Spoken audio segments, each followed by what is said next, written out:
The Middle East has descended into a huge diplomatic row. Four Gulf countries, Saudi Arabia, Egypt, Bahrain and the UAE, have severed diplomatic ties with Qatar. And while Saudi Arabia and Bahrain have also closed their borders with the country. Now, they accuse Doha of supporting terrorism and interfering in the internal affairs of Arab states.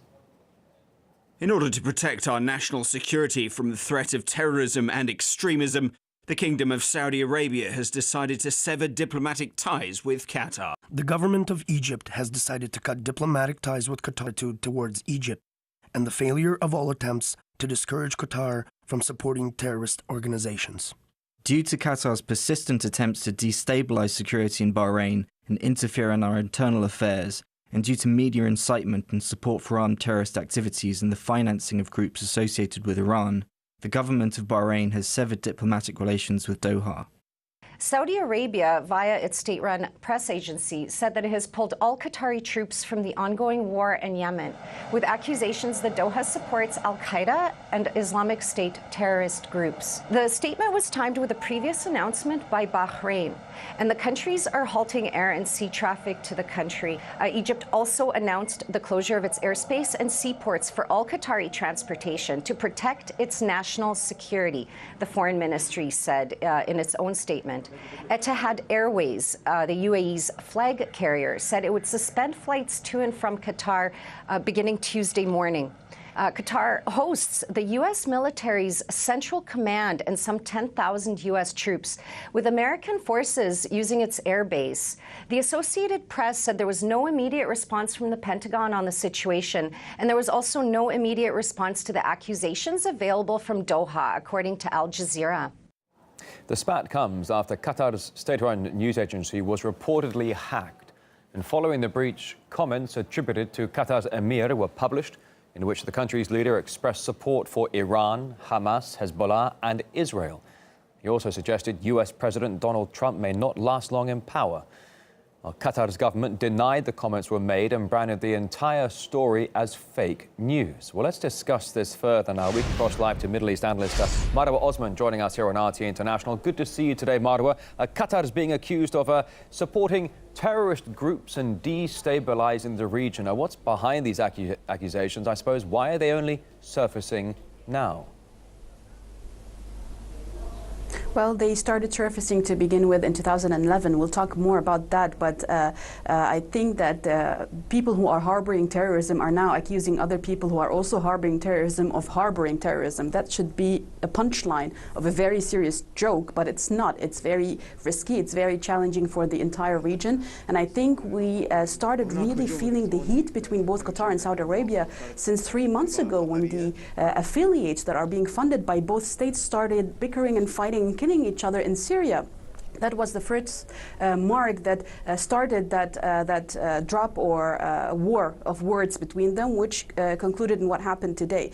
But what surfaced to begin with at the beginning of the so-called Arab uprisings and Arab Spring in 2011 had historical background. I mean, it did show that they are challenging one another since the 2011 uprisings to take control of the MENA region, who funds which group in which state, starting from Tunisia, ending off in Syria, but passing through Libya, obviously. But it all started in the 1950s. The main bickering for Saudi Arabia and Qatar started with the Saudi support for the Muslim Brotherhood, before now being, and started from the Gulf War, being enemies. All right, Marwa, I'm so sorry, Marwa. I've got to jump in. Marwa, I'm really sorry. I do apologize. I've got to jump in. My time is so short here. I can't go that far back. I've got to bring you back to the center here, because these are this whole called fake news story. Qatar is saying that the comments supposedly by the emir, the comments are fake and that it was hacked, and then this hacked story was sent out. The thing is, though, we've seen this huge diplomatic spat erupt in the region.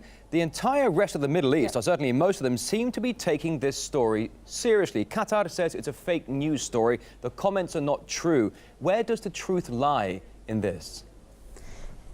It doesn't matter whether it's a fake story or not. What matters is that the leaks that came after such a fake news story, whether it is fake or not, the leaks are very dangerous. We saw leaks of the UAE ambassador at the US, Yusuf Al-Atabib, saying a lot of things that are very risky for everyone in the Middle East, especially with a certain NGO called the FDD, that is an NGO that is an Israeli-funded one, which worked with the UAE and Saudi Arabia to demonize and challenge the image of Qatar in the Middle East. So if this is the beginning of the leaks, then I could ask you, what about the other leaks that could actually involve Saudi emirs and Saudi princes in what's going on in the Middle East, especially in harboring terrorism? This is a huge risk. Now, the fake news part, whether it is true or not, because at the same day, I mean, 3 hours after the tweets that were released, we had a statement coming from Qatar government, from the Qatari officials, saying that this was a fake news, we were hacked, etc., etc. But even if they were hacked,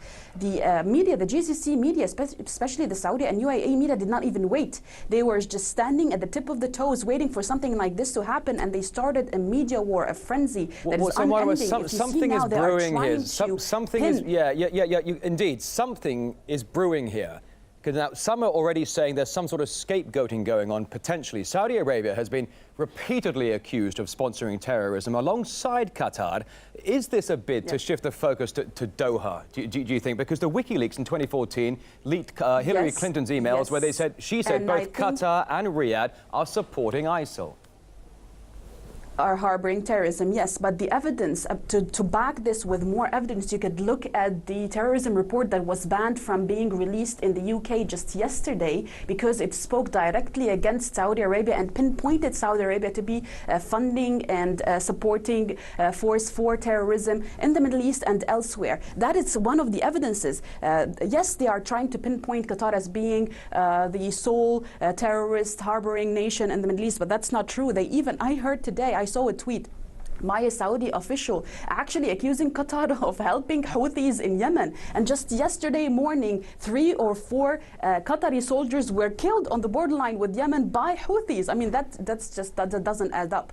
And even if they try to do so, I think the major link between Saudi Arabia and what's going on versus what's going on in Qatar, I mean, media-wise, is what has been happening for the past 2 years. Saudi Arabia has been openly trying to normalize and trying to release the Palestinian cause from its real intentions. They are trying to give Israel its legitimacy, if you will, in the Middle East. Qatar is still funding Hamas, which Saudi Arabia is against, and at the same time, Qatar is refusing to cut its ties with Iran.